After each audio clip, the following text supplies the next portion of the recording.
I felt like, oh, this is a community, you know, people help each other, people accept each other, and I thought I felt a bit at home.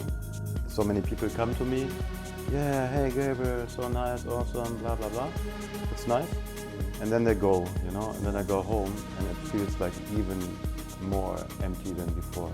And I realized that this is that I can be happy by myself. Really, I can be so happy. You know?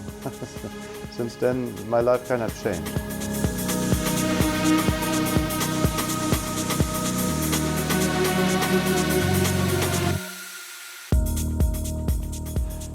Gabriel, thank you for coming here. Or actually, I'm coming here. Thanks for the invitation. Yeah. You've had an intense weekend, ADE. Maybe a short introduction of who you are for the people. Yeah. I'm Gabriel Ananda, a DJ producer since 29 years. Yeah, a long time. Yeah, playing music on parties, festivals and stuff. And he's making like very special music, at least what I think. I really like it. But what makes your music a little bit different than regular when people think of techno? Yeah, I think techno music works when it's focused on dancing, but I also focus as well on emotions. Yeah. Because I'm an emotional person, and emotional music, also techno music, really gives me more energy, way more energy than just simple dance music. So I think this is what I developed over the years. A bit more melodic, a bit more touchy music, yeah.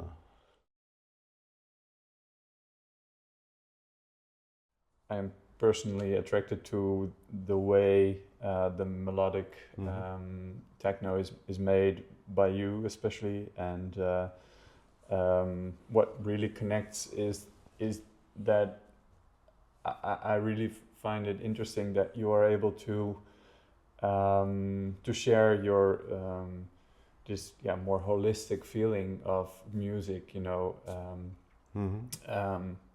to a quite a big crowd.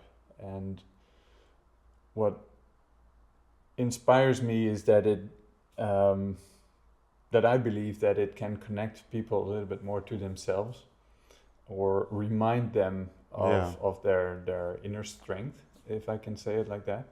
Well, that it's okay to be so and so, you know.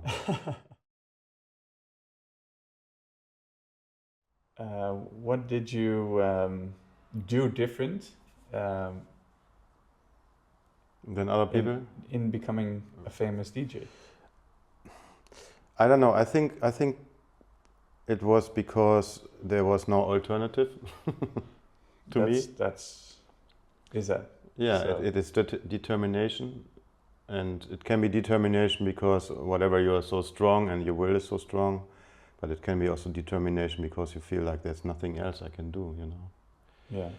And then absolutely focus on it, and even if it just does not work, it took me 8 years until I made my first successes in music, and 8 years is a long time, you know. You were 100% focused on making music? Yeah. Wow. It took me forever because I'm not a person who makes music and then it's immediately high quality, super stuff. Some people can do it, you know. Yeah. They just buy a computer and software and then it's amazing. To me, it took forever, but that also means that I tried everything and that I went a lot of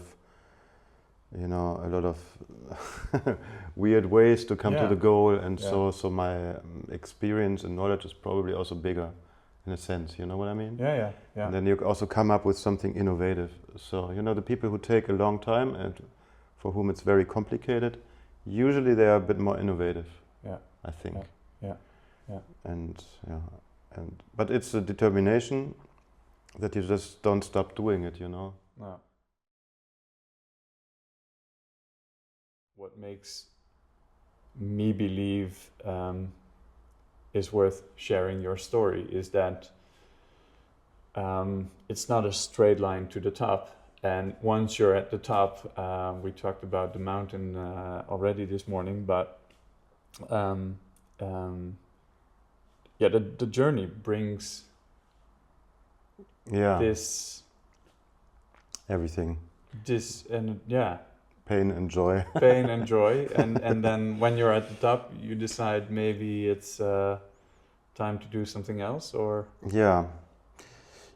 I mean, I need something that is fresh and exciting, you know. And back then, techno was fresh and exciting and new and revolutionary, and now techno is pop mainstream for party people, and it got perfectionized, you know.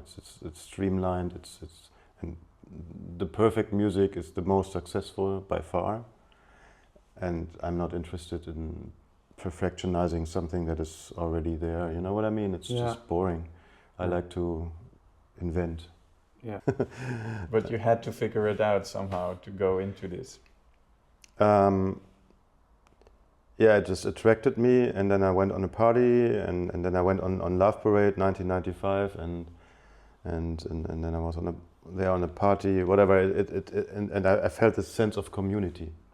Wow. I felt like, oh, this is a community, you know. People help each other, people accept each other, and then I thought I felt a bit at home, and then I realized, oh, if I become a DJ, you know, I have a job, I have all the girls, and probably I can also heal my low self-esteem. And the music, you know, as you can see, comes here in the 4th place, which is funny. But I thought, you know, if I just become a good musician, then everything else will fall in place. So I just worked like crazy on the music. It was my only hope, you know. I thought, if this is not going to work, I'm just become nothing, you know.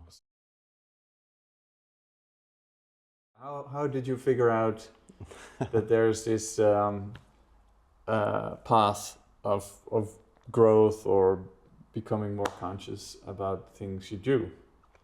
It was a necessity, you know. I was just not feeling well, you know. And so I had to figure out how to feel a little bit better. How did you do that? Reading books or? Reading books and YouTube, you know, like I like all the knowledge of the planet is on YouTube, kind of like, you know, you can listen to the actual people who figured out something, invented something, listen to their own talks, and it's amazing, man. This is changing the world. Yeah. The access to knowledge and also to the source of the knowledge. So I listened to a lot of YouTube interviews and read some books and had therapy for 8 years and all that stuff. And some things work and some just don't. And honestly, most things don't work. You have to implement it somehow. Yeah, I think the best thing that works is discipline. It's just there's, you know, people think like, oh, I take this drug and then I'm healed, or I have this therapy and then I'm healed. It's bullshit. I mean, sorry for the it's okay. strong word, but to me it feels like you never really get completely healed. No. You just shift your focus on something else. Yeah. And the broken part becomes less interesting. Do you want to share something of this trauma? Only as yeah. far as you want to go. But Yeah, I can. Probably I feel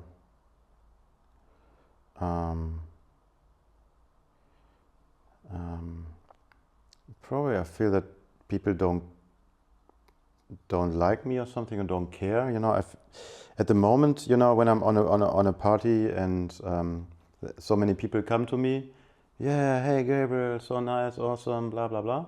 It's nice, and then they go, you know, and then I go home, and it feels like even more empty than before. It feels like there's so many. At the moment, I'm really living by myself, and I think it's also probably necessary or better. And I also don't really feel so lonely, but it still feels like there's a border between the people and me somehow. People are so close, but There's not really anyone in my life except for me. So yeah. So you're in this stage of kind of like maybe there's a shift happening. Looking back as a DJ now in this phase of maybe fast forward to the future, find out what's your new thing. Can you share to the people what really motivates you at this moment? Yeah, I think one of the most important things that happened in my life in the last 2 years or so. I always wanted to have a good relationship and a family, maybe, you know. Mm-hmm. And that was like so important, you know. It was like, oh, you know, I really, you know, once I have this, then my life will be good. Okay. Like of this vision. And if I don't have it, my life cannot be good, you know. Mm-hmm. And I actually realized, wow, I'm 47. Maybe, you know, I had difficult relationships in my life all the time. And why would this change, you know? I mean, it's just illusionary to think, oh yeah, the right person just jumps into the room after 47 years. Come on, man. It's not going to happen, probably. So if not, what then? Mm. And then I realized, okay, there are also other things that I can focus on, like being in nature, you know, Mm-hmm. for instance, and just do the stuff that enjoys me, you know. And since I focus on that more, and I realized that this is that I can be happy by myself. Really, I can be so happy, you know. Since then, my life kind of changed, you know. It's like a new perspective, like, you know what I mean? Yeah, of course. To really accept that this maybe it's not going to happen in this life, you know. And how is this now? What makes you? I'm pissed off. I'm angry. You know, I like angry music. And I think anger is so also. This is what you played on Amsterdam Dance Event, like very. Bit angry, more. Yeah, a bit dark and more deep, raw. deep, powerful. Yeah, I wouldn't say it's really like aggressive or something. Anger and aggression are not the same thing, by the way. No, that's right. Yeah. But there was something of this emotion coming on stage. Yes. Yeah. But I always had it in my sets. It's not completely new, but But I like. Sorry, you hate it. Yeah, I always had like this angry parts also in my sets. Ah, yeah. Anger was always a part of my sets. Were usually a story of liveliness, you know, you just groove in. Yeah. And then it becomes harder, and then it becomes even a bit angry, and then it becomes dark. Yeah. And then the light comes up, you know. Yeah. And after you went into also your dark emotions, you also kind of pop open a little bit, and then the music becomes beautiful in my sets usually, and then you're more open to the beauty of the music. But that's literally actually how life maybe is, right? Yeah, maybe, yeah. So that's really actually something you would you share as an experience with the crowd. Mm-hmm.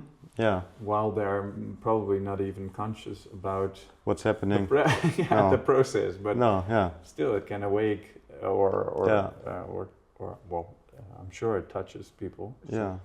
I think we are in this waking up time, and maybe my part of it is like having this very emotional body and putting my emotions into a medium like music, and then people can feel themselves better and stronger, start to understand themselves, become more conscious, and then deal with emotions more consciously.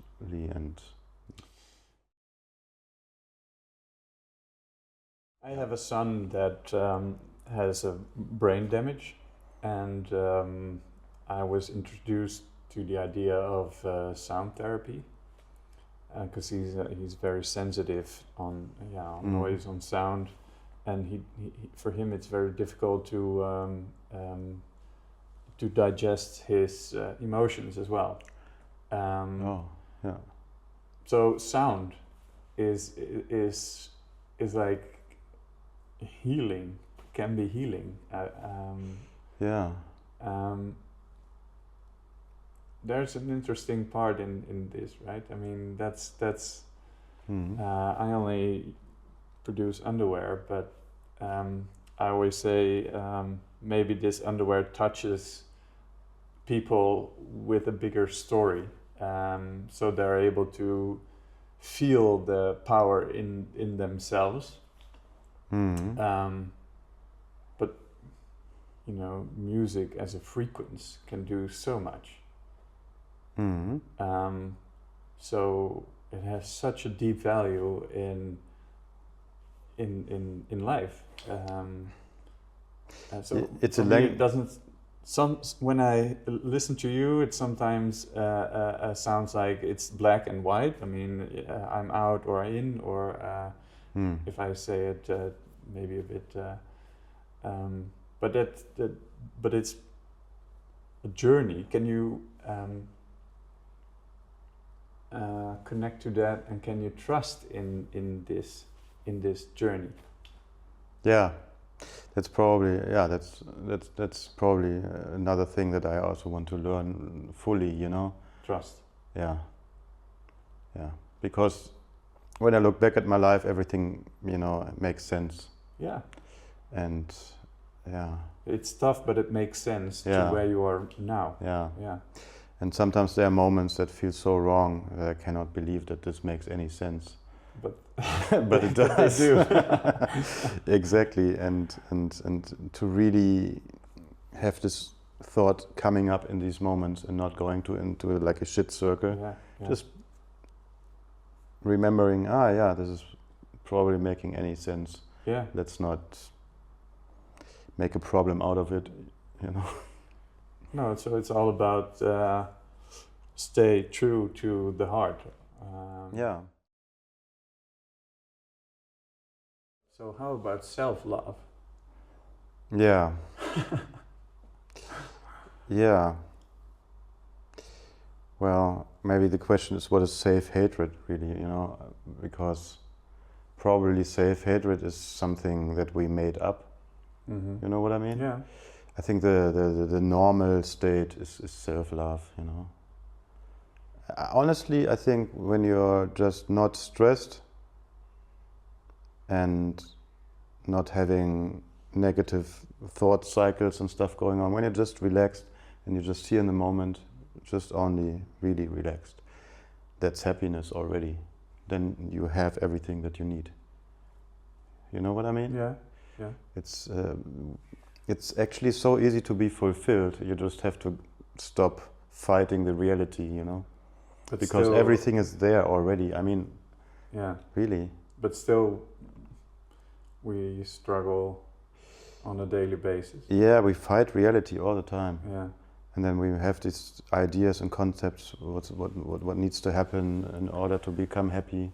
But then... And it doesn't work. When you look back, if is this self-love thing or hatred, was it your foundation in growing up, or? I mean, it makes the human experience way more intense. Okay. I believe we are souls having a human experience in a body. I really believe that after studying so many near-death experiences. Anyway, let's assume it is like this. Then you want to have probably, if you are like a crazy soul like us, you want to have an intense human experience, and then you choose a body with a lot of trauma and stuff, from family and the past and whatnot. So, because from a soul's perspective, there's no good or bad emotions, Having emotions and not being perfect is cool, You just want to experience it, and it doesn't matter if it's just happiness, if it's euphoria, or if it's pain and fear. Yeah. Everything is super exciting because it's new, and it's for a soul. This is it's exotic, you know, and it broadens your perspective on who you are, you know, because you are as a soul, you are not hate. No. You are not disconnection. Yeah. So we talked about self-love, but love in general, how do you perceive that?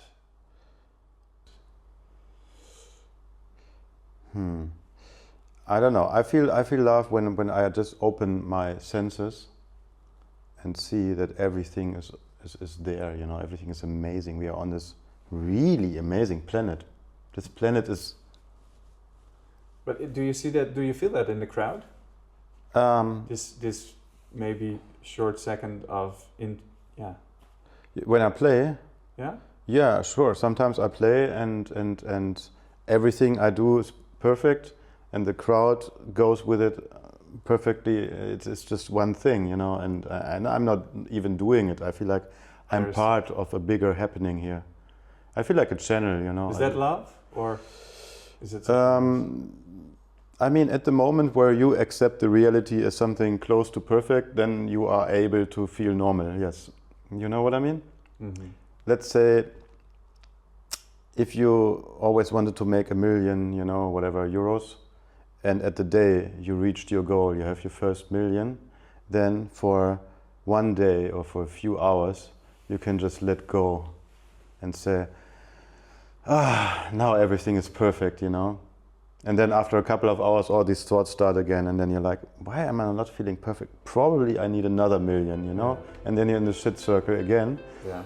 And maybe one day you realize, I could feel like this every day if I just let go of putting pressure on me.